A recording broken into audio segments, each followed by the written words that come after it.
and welcome to EdTech and Pancakes, a podcast by DreamApply about paradigm shifts in education. This is a special episode we're recording from the south of Hungary at the University of Szeged, and I'm joined by two champions of admissions and student recruitment, Emília and Rita. Welcome to the podcast. Thank you so much for taking time for this. Please introduce yourselves, and for someone that just tuned in, let's help them understand why they should keep on listening. We're going to talk about admissions management and student recruitment and some trends, but please share a little bit about your journey, how you came to work in this field, and anything else you'd like to share. Okay, so thank you so much for the opportunity and to be here on this podcast. My name is Rita, Csuri-Magosi. I've been working at the University of Szeged for 4 years now. I'm the head of the Office for International Academic Programs. My team is responsible for the recruitment of international students.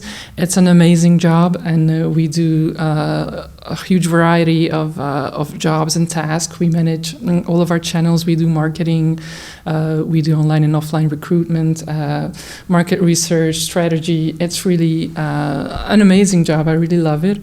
And I think we have a lot to share, not only with fellow marketeers, fellow education specialists, but also with students and those interested in studying abroad or interested in higher education, where to pursue their studies. And in general, Szeged is just an amazing place. And I think it's good to live here, good to work here, good to study here. Thank you. My name is Emília, and I joined the University of Szeged in 2016. And at that time, there was no online application platform, nor DreamApply, nor a website. So it's been a long journey since then. And I really enjoy being part of this team, this international recruitment team, where we have, as Rita mentioned, a lot of responsibilities in student recruitment, starting from the website or our international visibility, or admission processes, or organizing events, or assessing applications and process as well. So that's why I'm happy to share our experience, and thank you for asking. Thank you. With all these years of experience and all the insights that you've accumulated, what's something about admissions work or student recruitment that you've come to believe in that most other colleagues would probably disagree with? There are some. Rita, you come first, and then I go. Well, we have a saying at the office that we come here to laugh. Exactly. I mean, we come to work to laugh. It's not because what we do is not. It's not because we're not serious about our job, because we are that serious about what we do. But we always find ways to challenge each other, and it's very interesting to see how different people have different opinions on the different aspects of the job itself and then international recruitment. So I think we never agree on the markets that we should target. I think it's a dilemma not only for our university, but for many universities in Europe, whether we should target South America. And with Emília specifically, we have this disagreement, because now I do believe in South America and she doesn't. So we are laughing a lot about that. And and also in general, more tiny things. Maybe you have something. Sure. I remember the time when we had to persuade our supervisors that this is not just, in selling an educational product is not just a product that you usually buy, but this is something that you buy like once, maybe twice, maybe 3 times in a lifetime. So it's absolutely a personal process. It has to be personal, and that's why we try to come up with solutions in this international recruitment and convince our supervisors that yes, we need a tool which helps us in this personalized attitude, I would say. Beautiful. Do you feel pressure in your work? And what I mean is, so somebody took a chance on me when they enrolled me to a specific university, and that has influenced my life and my career. So you make decisions that are going to influence people's lives. Do you feel pressure in that sense? And is it something that's a challenge that you have to overcome or transcend, or is that a motivating factor for you? Oh, that's a good question. Actually, both, I would say. So the pressure comes from the institution and from my side, because I have the same experience that, when you would like to show or you want to sell something, then you need to present something that is a door or that is something unique. And that in that sense, yes, I feel the pressure that we have to be perfect on the market, right? Or we have to offer something to students that they feel the value of it. On the other hand, yes, I understand that it could be just as any other institution that, yes, you have to decide on your life next time, but it's not really what is in my capacity. So that's challenging and motivating at the same time. I don't know if I could answer, but help me out if you have better ideas. I think what you just said before, that we are selling a product that you only buy once or twice in your lifetime, that makes a huge difference. And indeed, there is a responsibility, because you decline someone or you make a decision related to his future career. It's a bigger thing than selling a tire or selling just some telecom products. Indeed, you do feel this. You do feel this pressure. I believe it's a very good point. I never thought about that, but you have this responsibility. But at the same time, sometimes you have to say no, and sometimes you have to make decisions that let people down. But you also have to take into account the institution that you're representing. So it's a balance that you need to find, and it's not always easy. Understandable. And you've mentioned tools, and obviously DreamApply is a major tool for educational institutions. Speak a little bit about the utility of DreamApply in the context that we just discussed. Does that make you feel more comfortable in your everyday life, making all these decisions and processing, or any other thing you'd like to share just to begin with? Sure, if you don't mind, I because this was in my first. So whenever someone wants to show, or an institution, let's say, want to be on the international student market, then you need a platform.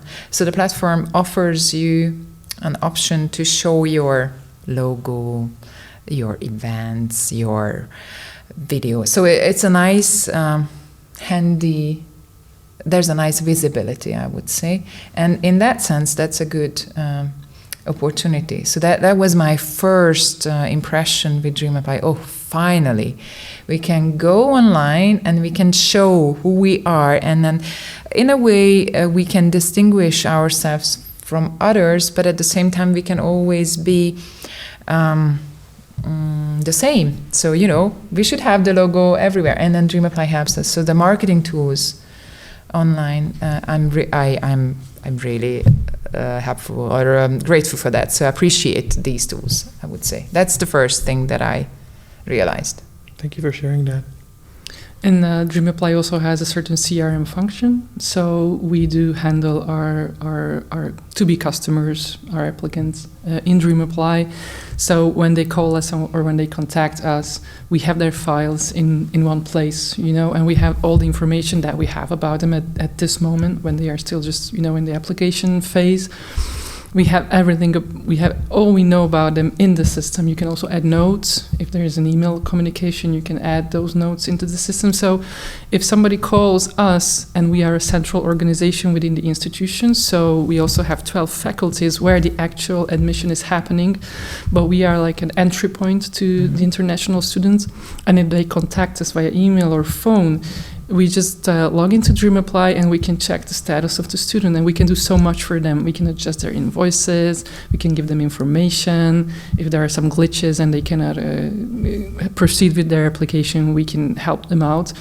So it just facilitates and speeds up the application process. Thank you for sharing that. Well, let's imagine a hypothetical scenario. An educational institution has approached both of you and they want to optimize the entire process. They want to attract more students, but not just do a numbers game. They want to attract more qualified applicants. They want to make the process more human-centric, transparent, and authentic. The entire process, student recruitment, admissions from start to finish. What are some of the things that you would start to look at? Definitely the process itself. If it's transparent and understandable, and what are the key features that they use to filter those applicants. So for example, what is the application fee? Because we are recruiting students from all around the world. So we get a lot of applicants, and because our tuition is affordable, there are certain games that students play, and the first filter or the first tool that we can use against those gamers is an application fee. And just to say that last year we decided to raise the application fee, and we expected drop of the applications or the numbers of the app, and it's not dropping at all. So the application fee is basically, of course, you have to be reasonable, but it's the first sign of your process. And if you're filtering, if your institution is taking care of those applicants, or you just want to get the numbers, I think that's one of the key feature. And I would support those institutions, or I would say that don't be afraid of raising your application fee in a certain amount, because that's a good filter. Interesting. But at the same time, if you add it as a filter, how do you make sure that you also present enough information that those that are genuinely interested feel confident in taking that step and not make it a new barrier of entry? You have to be detailed. You have to be transparent. So I think DreamApply is a very good tool in this sense. So each and every step of the application fee is visible and understandable and self-explanatory. So if an applicant sees all the steps in advance and it's visible, then I think they can see what comes next. So they would trust you. They understand that, okay, this is the first step that I have to take over, and that's the barrier. But I see that there is a progress if I take it seriously. This is what you meant? Yes, I mean, that's helpful either way. Okay. Rita, how about you? You're advising an educational institution. What would you start looking at? Okay, so they should look at the current procedures, see what they have, how it works currently, and then try to simplify it. I think the more you manage to simplify, the better it is. I think it should be future-proof. So you should not only think about that year when you launch it, but also the years ahead. And it should start to say that everybody should also be idiot-proof. It should be very, very simple and very easy to use, because otherwise you will have to, things that are obvious for you from the admission, the institution point of view, might not be obvious at all for the student. So I think you should review it for simplicity, your procedures, and set it up in a way that you should think a little bit ahead and think, okay, next year, is this going to be the same? Do I put the year here, or I do not put the year here? I mean, things like that. Of course, every year we have to update the system, and it's not you cannot avoid all the workload, but maybe if you think a little bit ahead and try to make things as simple as possible, then it will help you tremendously to set up a system like this for your institution. Beautiful, simplicity. And admissions work has a lot of complexities and subtleties that maybe it takes time to appreciate those, and they're not obvious. So let's talk a little bit about some mistakes that you would recommend to avoid, but maybe the mistakes that are not too obvious, and it takes years of practice and deep exploration to discover those. What are some mistakes you'd recommend to avoid? It again comes to simplicity. So there are so many great tools in DreamApply, like the application platform, and then or the application form itself. We were happy to realize that we can ask so many questions and we can get so many data or so much data. But then it means that applicants have to fill in those forms. So I think that's one thing that we have to think over again and again. How many questions do we really need to ask from an applicant? That's a good experience, I would say, that I can share. That's one thing for sure. Any other that you can The think other of? one is what you already mentioned. So, since we are based in Central Europe, we are not an Ivy League institution. Our tuition fees are much lower than certain universities in the US or UK or in the Big Four. And for some students but we are within the European Union, so to certain students that gives an opportunity to abuse the system. Which means that they just pretend to want to study, but actually they do not. They have other intentions, or life forces them. We know that they don't do it because they are bad people, but life forces them to look for solutions a little bit out of the box. And we just have to look at our tuition fees and application fees. So coming back to this raise of the application fee, also from a different standpoint, because before we were only thinking, hey, it should be affordable, it should be reasonable within the market. We were comparing ourselves to the big ones. Okay, we should be lower here, we should be lower here. But we have the impression that we were a little bit under evaluating ourselves. And we are now trying to convince those program owners and those faculties that set a really low tuition fee to increase the tuition fees. And we decided to increase the application fee because that also reflects the value, your value, right? Because if your application fee is too low, you're also sending a message that I'm not that good of an institution. And that the same thing comes with the entry requirements. We saw something similar we had some entry requirements for certain programs of ours. And now on the market, when we go to fairs, we see with the students that, why are your requirements so low? What's wrong with your institution? So we also had to realize that, starting out from ourselves and how we evaluate ourselves, maybe that's a little bit maybe we could dream bigger and define our fees and requirements and everything in a more, we should believe in ourselves better. Beautiful. Thank you for sharing that. There are a lot of buzzwords in this industry. I mean, higher education, marketing, and admissions. So I think automation is one of them, and personalization is another.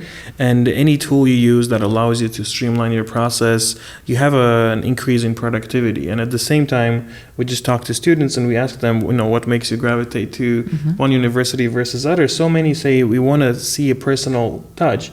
So my question is, how do we balance the two? How do we streamline the process but make sure not to lose the human touch? That's a very good question, I think, and that's something we also, sorry to answer so fast, but I believe that's a very good point, because we've been thinking about, using a chatbot. We are actually working on it, so we will probably have one. But at the same time, we had this discussion saying, okay, if there is a chatbot, that's good, because that will take off some of the work from the team, and we will have more time to focus on other things. But at the same time, right now, we are answering our emails ourselves. And we have one colleague who is really dedicated to answering those emails, and she enjoys that. She just I don't know how she does that, because we receive very interesting emails sometimes, emails that are very, very personal, and she just answers that with a huge enthusiasm. And she's against using chatbots, and she's against automating this particular. Like I said before, we have this front office role within the team, and we were thinking about automating this front office, especially that's something you could easily automate and filter out the easy questions, have it answered by a student or a chatbot or AI, and instead, focus on the more complicated questions. But this colleague of ours, for instance, she says that, but then we lose this personal touch, like you say.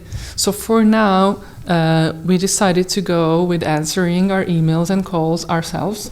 And I think that's something unique.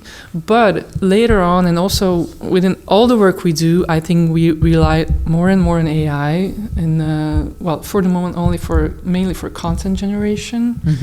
But I think there are huge opportunities. But like you said, it's a very good question. You should not lose that personal touch, because again, you're not selling tires. Because we are for the personalized messages, but there are certain times when you need those bulk messages, and the system allows you to send out bulk messages to all your applicants, in a way you can filter those who are submitted or who declined our offers, and so on and so on. And with this feature, we can, for example, grow the registration for our online open day. But at the same time, we can also use our personalized messages or the personalized messages through the tasks, which is integrated in the platform. And this was that Nora mentioned, and she was very grateful to see that she's actually being taken care of, a person who knows her name. Maybe it's not the reality, but at least she received a message which addressed her. Thank you so very much. I agree. I think the balance point is actually to use any capacity to automate or streamline things to actually personalize, and it is possible. I think it's possible now more than it was possible ever. So it's a matter of intention and focus. I know we don't have unlimited amount of time, so perhaps the last question, if you would have one insight that you would want our listeners to walk away with, and let's say these are admissions officers, student recruitment officers, or leaders of educational institutions that genuinely want to make the process better and the outcomes better, what would you advise them? What would you have them think about?